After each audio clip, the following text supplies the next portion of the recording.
Hello Internet and welcome to another League of Legends patch video on PCGamesN.com's YouTube channel. Ben Barrett here, joined by Ali Jones. Hello. The Diamond 5 to my Bronze 2.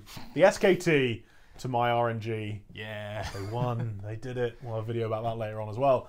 We're going to talk all about League of Legends patch 7.22, which unlike all the other previous patches, actually has all the changes that are on the PBE are going to be in the patch. Yeah, so we've been telling you for the last several months by the that's how it feels, yeah. Start of this year. That the small incremental changes that have been happening and then being taken off the PBE are actually coming back to the PBE this patch, and they're staying. So November the 7th is when Preseason is due to start, so that's when we're expecting all the runes to drop, all the little balance changes attached to runes are dropping. Yep.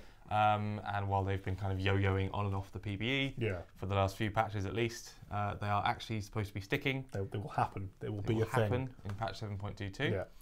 But it's also got some other changes that are more kind of balance focused that aren't to do with the fact that they're stripping out runes and masteries from the game. Yes. So biggest changes there. They're quite small this time around. Obviously patches are kind of winding down ahead of Preseason itself. So the biggest changes to Evelyn. Okay. Who just had her rework. So she just had her rework. So. Let's have a guess. They're buffing her. They are buffing her. Yes. So she's getting a few little buffs, mostly to her E and her R. Okay. And just to kind of help get her. Presumably she hasn't even seen any even nearly pro level play yet, because all of the pro level play has been on patch 7.18, which is now like 2 months old. So presumably there'll probably also be a kind of another round of balancing at some point, maybe earlier next year, where finally kind of the pros will start treating these characters like all the changes they've done over the past 2 months will get very serious play, and then well you'll see kind of the same things we'll see with Sejuani as well, who obviously had a significant nerf last patch. But that hasn't yet hit the pro play, who have all been picking or banning Sejuani in basically every game.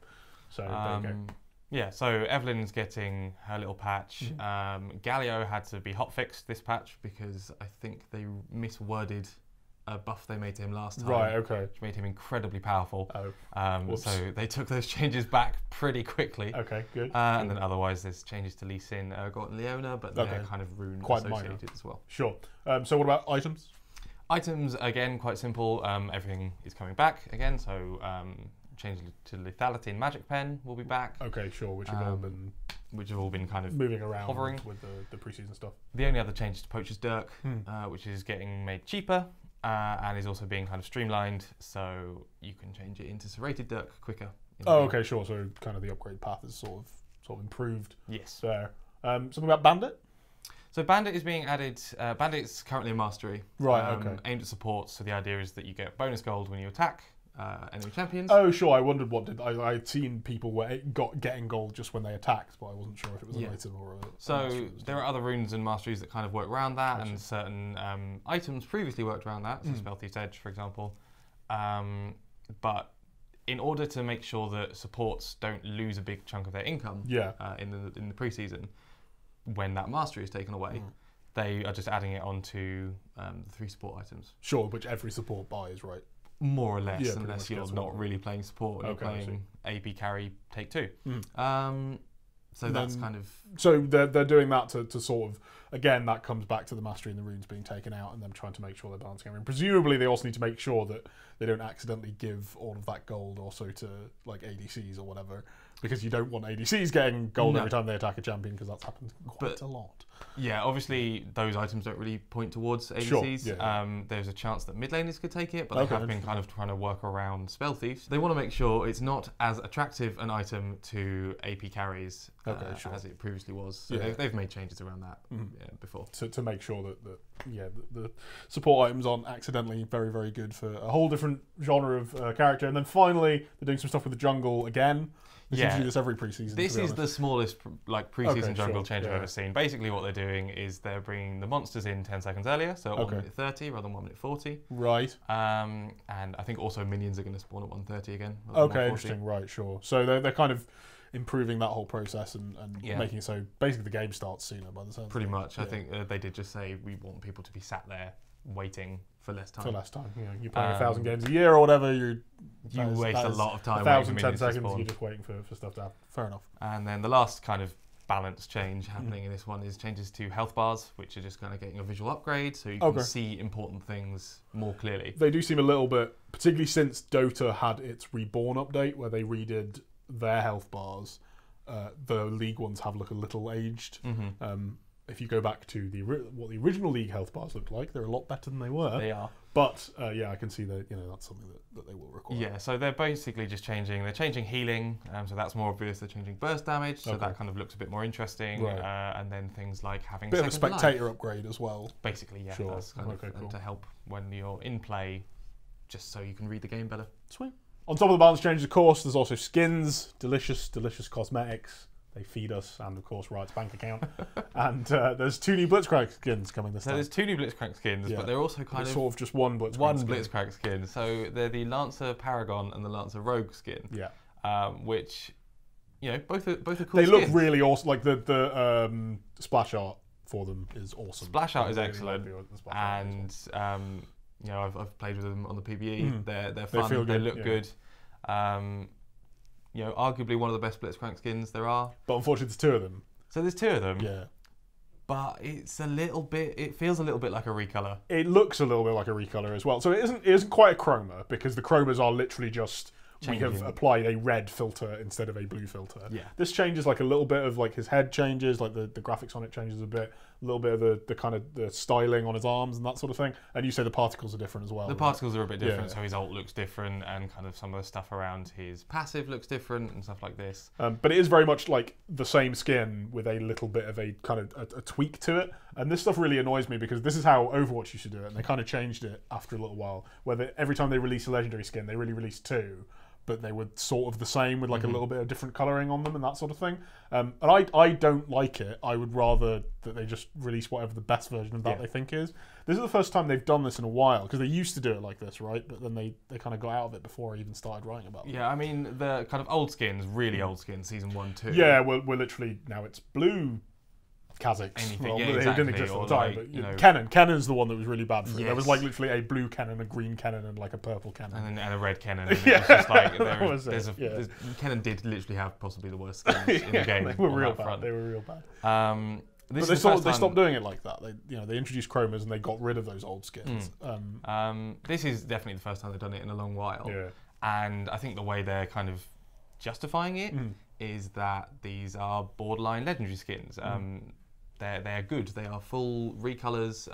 Not full recolors. They're full reworks expansions of that skin. Yeah, like and they do come with what you'd expect from a new League of Legends skin. They look good. They feel good. They change something about the champion. And it's very obviously that character reworked in some way. Yeah. But the fact that there are 2 of them is slightly odd. They are pricing them in an interesting way. Right. So if you buy one skin, the second skin is discounted. Okay. But that does still mean that one is 1820 RP and the other is 1350 RP, and that's still quite a lot for. That's still like the most expensive that a normal skin can be, and then the second most expensive. Yeah, exactly. So it's interesting. I don't know how long they stick around. I imagine lots of people won't buy 2 different Blitzcrank skins. Yeah, I wouldn't have thought so. I mean, Blitzcrank got some pretty good skins anyway. A lot of skins. These might be his best, to be honest. There's definitely not Blitzcrank, which is really good. Yeah, definitely not Blitzcrank. But then also very simple. I mean, they just put like glasses and a coat on him. But I mean, it's not. They made a whole new character, because it's definitely not. Anyway, Mecha Rengar. That's another one. Mecha Rengar also that looks really good. I'm quite excited for that one. The Mecha skin line previously exists. So there's Sion, Kha'Zix, Malphite. Those are really good. They're all really good skins. Nice. Particularly Mecha Malphite. I remember really. Mecha Malphite's a really fun one. It sucks for the Mecha skins. The Mecha skins are great, but they look like budget project skins.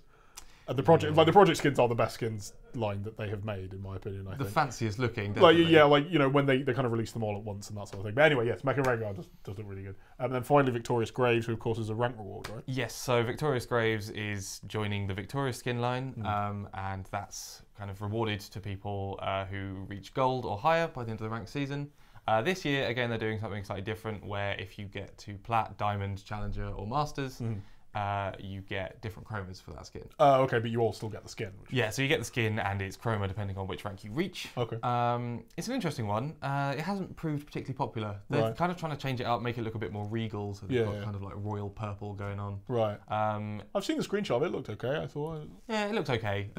the particles are a lot nicer than the skin itself. He's got some pretty hard competition actually, because what they done, the Victorious Maokai was last year's. Maokai, which was that one was fine, but what were the two before that? There was a Riven.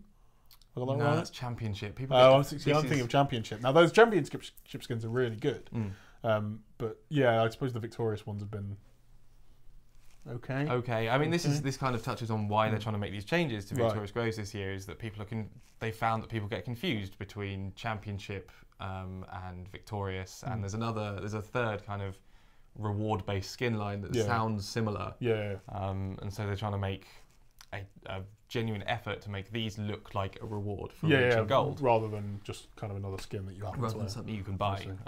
So kind of that's why they've made these changes. Personally, I can see. I think they look kind of. It's definitely not the best Victorious skin I've ever seen. Sure. Okay. But you know, if that's what you want, if you like Graves, for some reason you're a Graves fan, no judgment here. Guy with a shotgun. Don't really. Anyway, thanks very much for joining us. Do let us know what you thought of this patch in the comments. Of course, this one will be pretty major. And then what? So we've got 7.23. That one will probably be not so major, because then we're running into like Christmas and that sort of thing.